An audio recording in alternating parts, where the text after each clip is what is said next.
كوردا بخوشي وبهاتوايا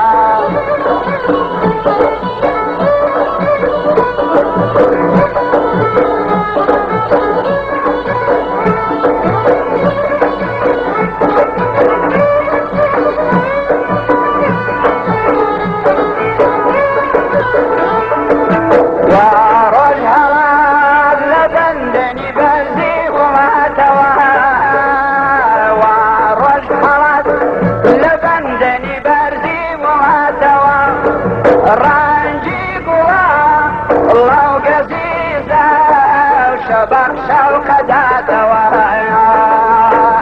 أمروجي صالي تازين وروزها توايا يكور دا بخوشي وبها دوايا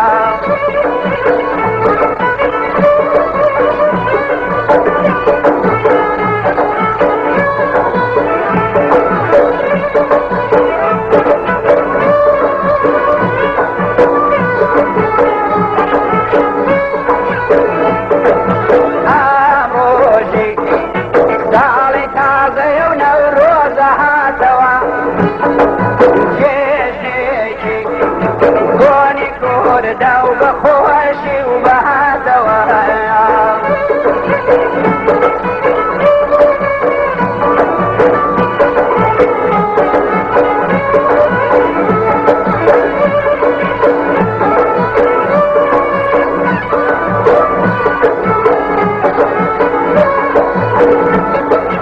كان صالبولي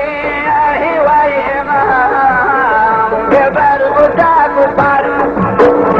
جنسال بولي هواي ما قبل بتاك وفارق كاشهان شالو ببرمو أغلق الجود يا أروك نكار أمروجي سالي تازين وروزها توان جيجي كوني كوردا بخوشي وبها دوايا